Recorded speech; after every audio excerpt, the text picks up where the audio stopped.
Estamos a solo unas horas de la gala de los Goya y el protagonismo aragonés tiene muchas opciones de triunfar. La maternal de Pilar Palomero opta a 3 premios: mejor película, mejor dirección y mejor actriz de reparto. La Bordeta, un hombre sin más, está nominado a mejor documental, y en la lista de posibles ganadores aparecen también Isabel Peña a mejor guión por Asbestas, Yasmina Praderas a mejor sonido en esa misma película y el estudio zaragozano Entropi por los mejores efectos especiales.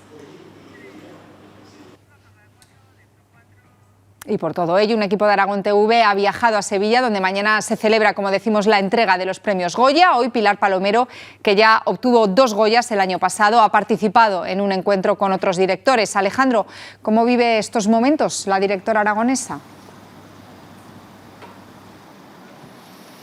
Pues la hemos visto con ilusión y bastante tranquila. Ya en el Festival de San Sebastián nos decía que poder entregar la película al público, que los espectadores conectaran con la maternal, eso ya era un premio. Así que llegar aquí a Sevilla con 3 nominaciones, eso implica llegar a mucha más gente y alargar la vida de esta película, que cuenta con la participación de Aragón TV, como el documental La Bordeta, un hombre sin más, que, como escuchábamos, aspira a ese Goya a mejor documental. Escuchábamos también el resto de nominaciones, que, como vemos, llegan a un amplio abanico de categorías como guión, efectos especiales y sonido. Eso habla del brillo de los profesionales aragoneses dentro de la cinematografía nacional.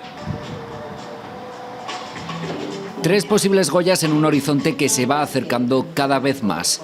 A pocas horas para la gala, Pilar Palomero está feliz y agradecida por el contacto que está teniendo con el público. Y esto es lo que sucedió ayer, una proyección, casi todo, bueno, el cine estaba lleno, la mayor parte eran espectadores muy jóvenes, hicieron muchas preguntas y sí que, bueno, pues es de esas proyecciones en las que sientes el peso de la nominación para, lo que decía, ¿no?, para llegar a más público. Y de la maternal nos vamos a Asbestas.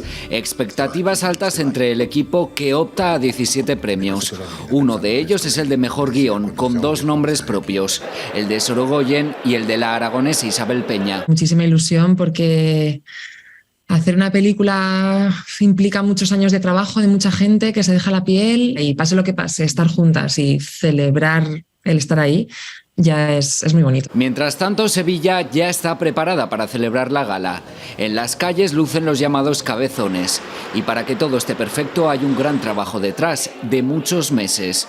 El protocolo es un pilar fundamental y ahora toca hacer simulacros. Todo lo que hemos estado preparando los días de antes, los meses de antes, hoy nos toca ensayarlo, ponerlo en marcha, repetirlo y esperar a que mañana, con los actores de verdad, salga todo correctamente. Todo calculado al milímetro para que la gran fiesta del cine español sea memorable.